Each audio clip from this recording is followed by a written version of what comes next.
Saudara-saudara kaum muslimin rahimakumullah, yang ketiga musuh iblis ghaniyun mutawadhi, orang kaya yang rendah hati, orang kaya yang tidak sombong. Kaya apa saja, baik kaya oleh karena ilmu, orang yang kaya karena ilmu disebut orang alim. Baik kaya karena materi, orang kaya karena materi dinamakan hartawan. Baik kaya karena kedudukan, orang yang kaya karena kedudukan dinamakan pejabat. Orang kaya yang rendah hati itu musuh iblis. Beruntung dia menjadi musuh iblis. Iblis tidak senang ada orang kaya tidak sombong, tapi iblis paling senang kalau ada orang kaya sombong. Lebih senang lagi iblis kalau ada orang miskin sombong. Masya Allah, orang kaya sombong, walaupun iblis senang, orang masih bilang pantas saja dia sombong, kaya apaan aja punya. Udah miskin sombong, kira-kira yang disombongin apaan? Dalam segala bentuknya sombong ini Allah tidak senang, tapi iblis senang. Kenapa? Karena sponsor sombong iblis. Kan yang pertama kali sombong iblis toh. Ketika disuruh sujud kepada Nabi Adam, dia nggak mau. Ini kesombongan pertama yang terjadi dalam sejarah. Ketika ditanya kenapa kau tidak mau sujud iblis, saya kan dibikin dari api, Adam dari tanah, I am the best. Saya lebih hebat daripada iblis, daripada Adam.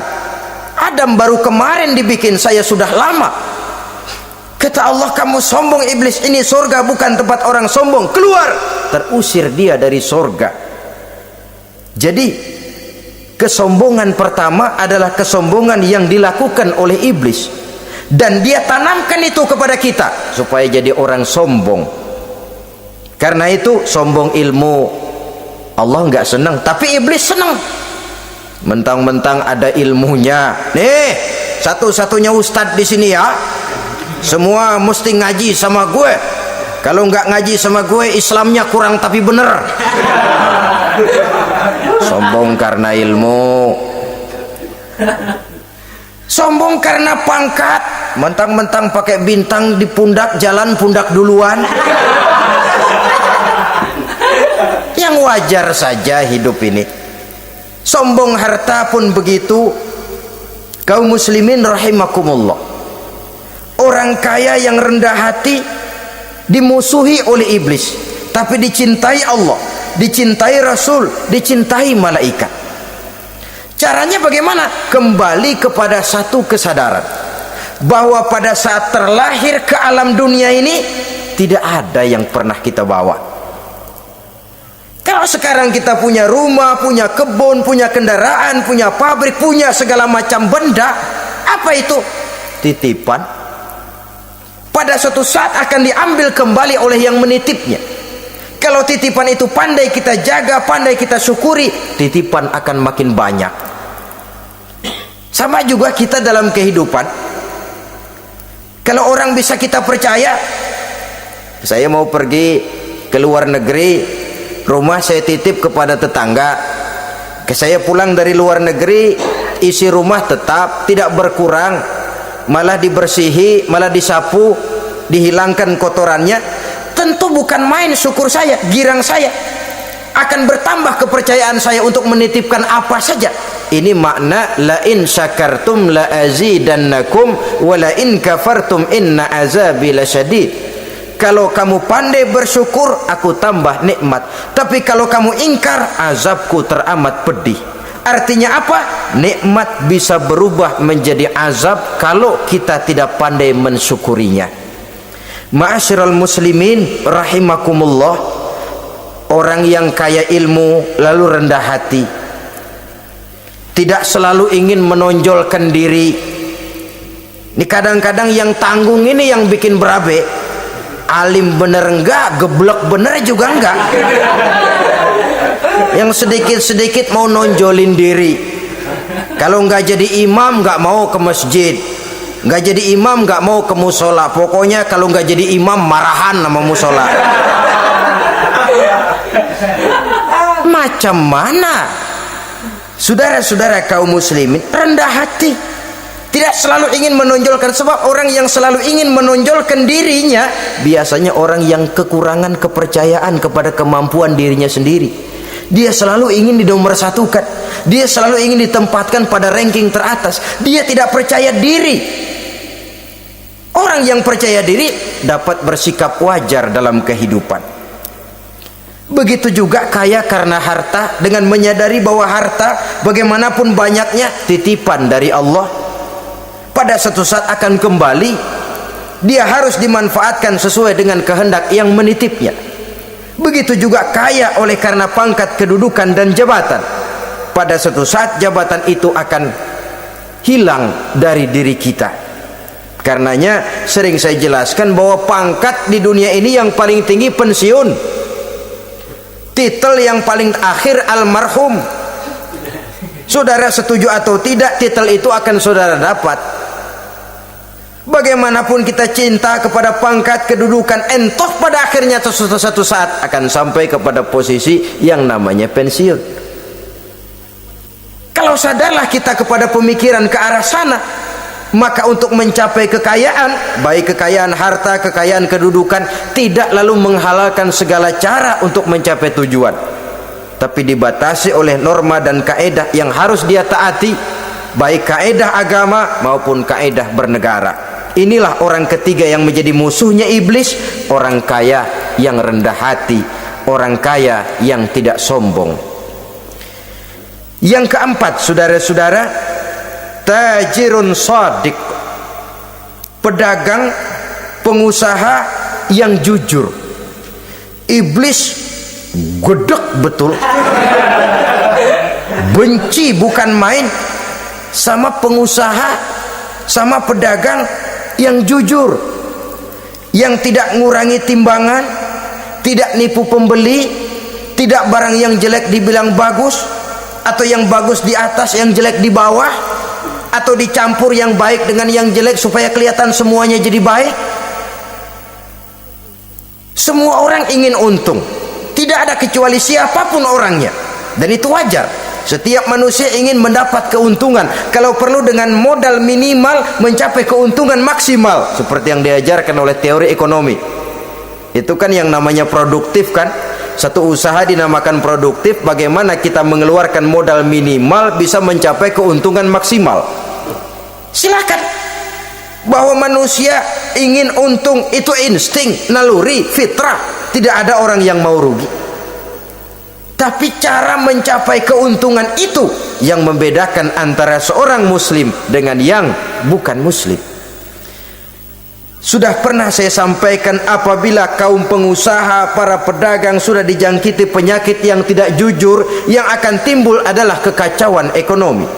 Kekacauan ekonomi bisa menimbulkan revolusi sosial, dan revolusi sosial merupakan kiamat satu generasi. Semua kericuhan hampir bermuara dari perut, dan itu ekonomi.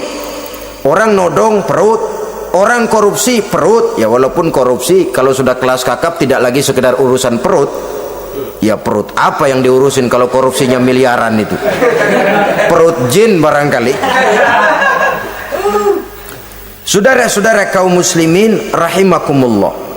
Oleh karena itu, pedagang yang jujur, pengusaha yang jujur, ini merupakan musuh iblis. Iblis tidak senang kalau ada pengusaha yang jujur.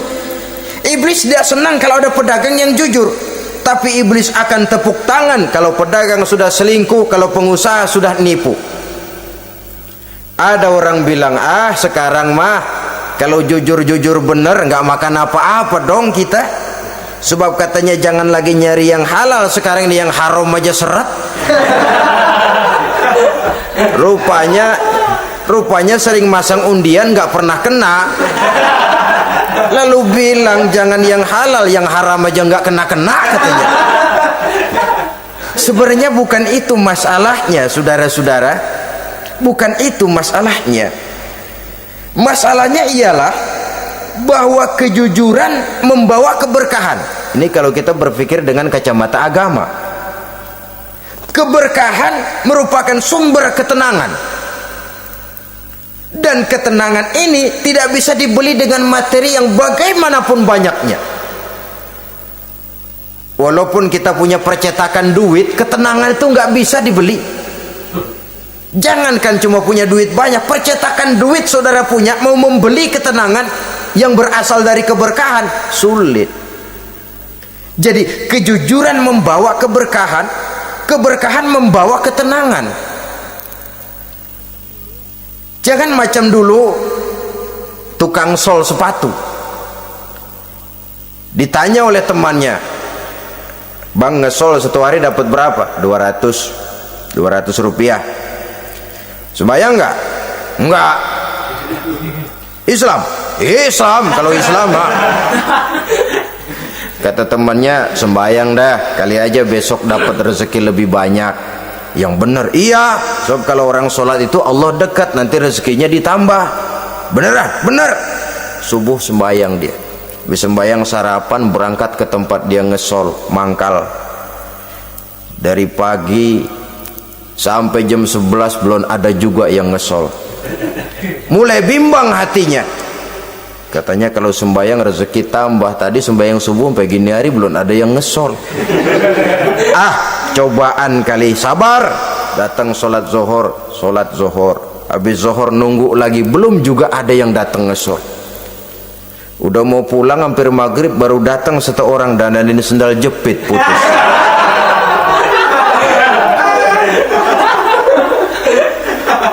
Sudah bayar 25 rupiah, pulang dia si tukang sol ini, ketemu sama temennya yang nyuruh sholat tadi. Ditanya, bagaimana penghasilan ini hari? Apa dijawab? Gua kapok deh sembahyang.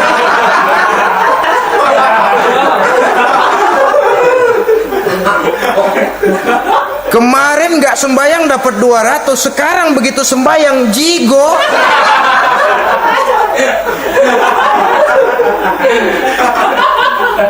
Dia tidak sadar bahwa dengan dari kacamata agama, 25 rupiah yang membawa berkah jauh lebih baik ketimbang 200 uang panas. Dari kacamata agama, 25 rupiah yang membawa berkah lebih baik daripada 200 rupiah tapi panas. Sebab panas menjauhkan kita dari ketenangan. Itulah sebabnya maka pedagang yang jujur, pengusaha yang jujur menjadi musuh setan dan beruntung. Sekarang jadi pengusaha jujur-jujur nggak dapat proyek, Pak, kalau nggak bisa semar semir semur. Padahal agama sudah menjelaskan ar-rashi wal murtashi finnar. Orang yang nyogok dan orang yang disogok dua-duanya neraka. Kenapa? Join termasuk ta'awanu 'alal ismi wal udwan, bertolong-tolongan dalam berbuat dosa dan kesalahan.